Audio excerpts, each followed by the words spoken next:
G'day legends, how you all going today? I'm Luke, and this is the Aussie Filter. Please adhere to YouTube selected guidelines before viewing the content of this video. I do not encourage or condone any products, actions, or behavior shown in this video. All videos are produced in a safe, professional, and controlled environment. Do not attempt to replicate any actions performed during this video. All actions are performed by professionals.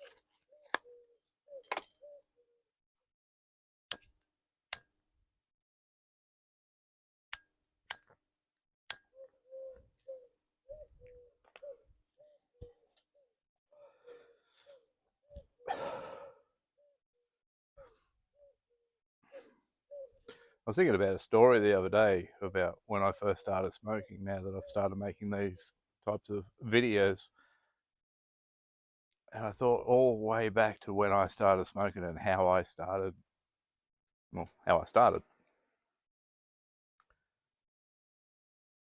And I didn't start because I wanted to smoke. I started because I was kind of forced into it, because this is how it got started. Too many words start there. I come up with an idea at school that I could sell cigarettes. See, I had a job, and at that job, we sold cigarettes. I also had an older sister who smoked, who was of the legal age to buy cigarettes. So I could afford to buy cigarettes, and I had someone to buy them, which was, that was the battle back then to get cigarettes. If you're underage, you couldn't get them, nobody had a job, so you couldn't really buy cigarettes either. But I had both, so I was able. So I come up with the idea of selling cigarettes. Well, it wasn't my idea. Other people were selling cigarettes, but I had the means and I had a way to get the product to the customer, so to speak.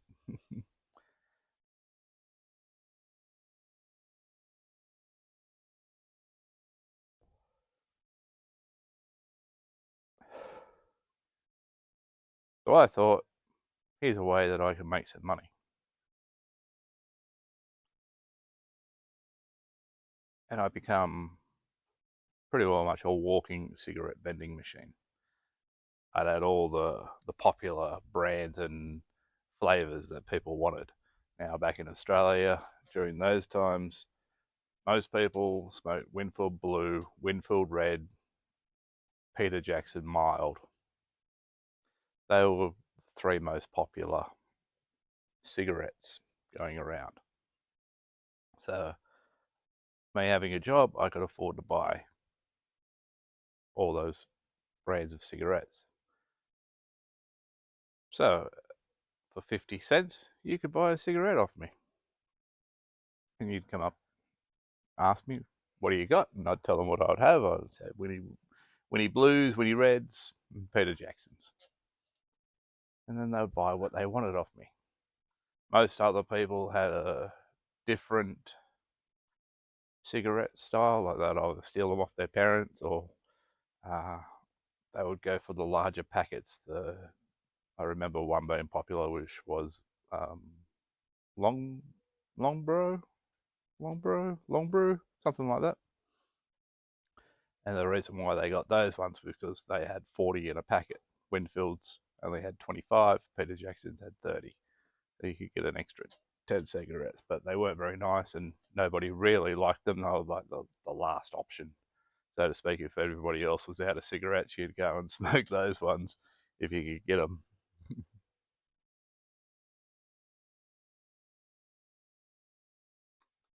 So at the time, it was purely a business decision, shall I say,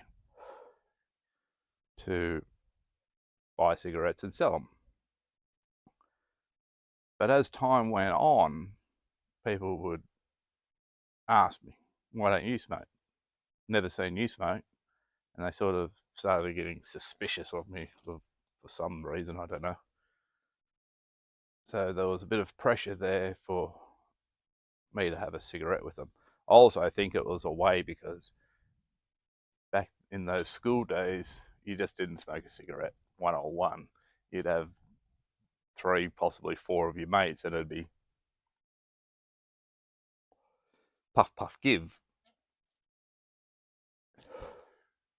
So it'd go around the circle, and if you had the supplier in your circle, well, good chances are that your cigarette was going to be free. So there was a bit of pressure on me to, let's say, start have a cigarette, light one up, and eventually I did. I was like, yeah, right. I was just with close friends. It wasn't just with anybody that random that wanted a cigarette.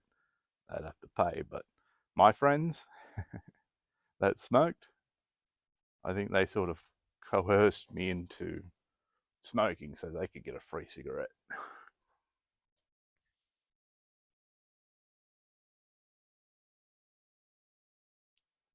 And I think from memory, this all started when I was in around year 8. So that puts me as a young teenager. This was about 1992. If you want to do the maths, I'm 46 now, so about 92.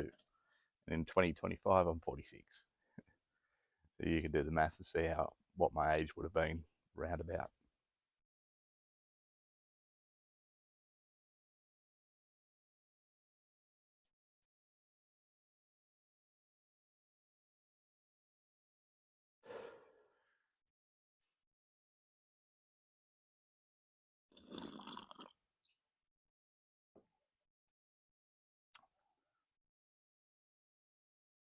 Now, I don't really remember the first cigarette that I had. I do remember it hurt in the throat and I did cough, and there was plenty of laughter and Bronx cheese, as they would say, like pointing and laughing and all that type of stuff. But I'd been around enough smokers throughout my life to get the concept of it. You suck it in and then you suck it back. But I do remember the burn of the hot smoke going down my throat. And at first, I wasn't all that much of a fan of it, but I guess, like a lot of things in life, the more you practice, the better you get at it, the more used to you have of getting it.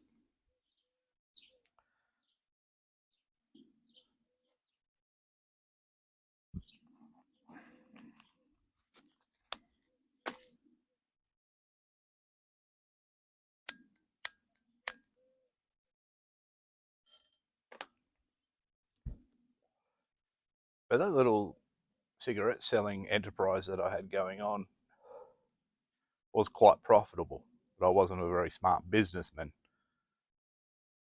because I would spend all the profits at the tuck shop.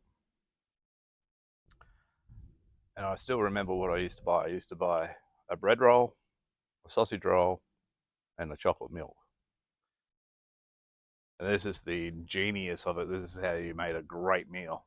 A bread roll, like a long one, like a hot dog style bun. You stick the sausage roll in it and make yourself a sausage roll sandwich and wash it all down with a nice oat chocolate milk. Now, for those who are wondering what a tuck shop is, to the rest of the world, it would probably be called a canteen.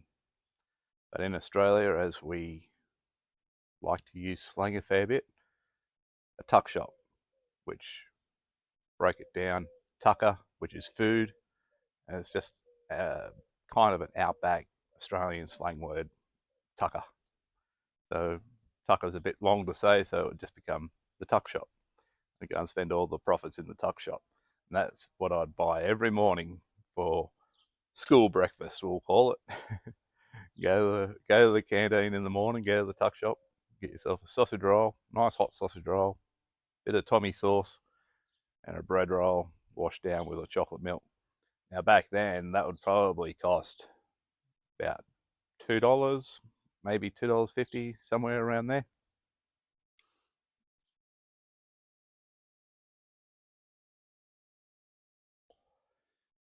And by the time that you sold all your cigarettes, mostly you would sell a packet a day, maybe a little bit more. It was enough to buy another packet, and you would end up with around about that again in profits. So about $5 in profits. and I would be spending about half of that in breakfast, and then when lunchtime come around, you'd probably get yourself a bag of chips, or depending on where the world you come from, crisps or potato chips. I don't know, but we just all chips in Australia are chips. Doesn't matter if they're crisps or potato chips, as in fries or something like that. We just called them chips or hot chips. If they're the cooked chips, they're hot chips. If not, they're just chips. Very confusing to everybody else, but we understand what we meant. So I'd probably end up at the end of the day with maybe $1 in savings. So yeah, even though I had a what we would now call entrepreneurship mind, I wasn't very business minded because it was all about, oh, I get free food because I didn't pay for it. Quite literally, I didn't pay for it. Also, I ran into some other problems being in year 8, older kids.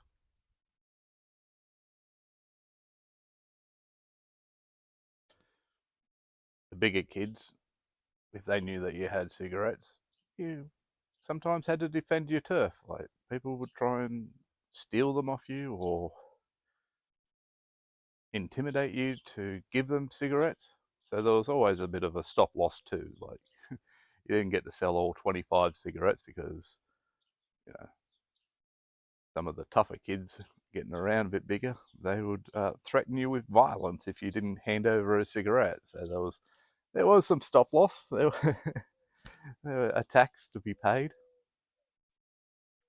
on those ventures. And you also had the constant stress of someone dobbing you into the teachers because, you would have rivals and some of them were snitches. They would go and tell the head teacher or whoever was on playground duty that you had cigarettes, and cigarettes in schools weren't allowed. You weren't allowed to have them. So if you got caught with cigarettes, you could cop anything from detention to suspension. Luckily for me, I never got suspended or detention or ever got caught with cigarettes. I was always lucky enough that if I knew or got wind of someone that was going to narc on me, that I'd get rid of the cigarettes. So by the time the teacher came, nothing to see here, I got nothing. And always sort of avoided that, which was good for me, kept me out of trouble. Not that I didn't find trouble in other ways and found myself suspended from school quite a fair bit because I just did. But that's how I started smoking, and that's kind of the beginning of my journey in this.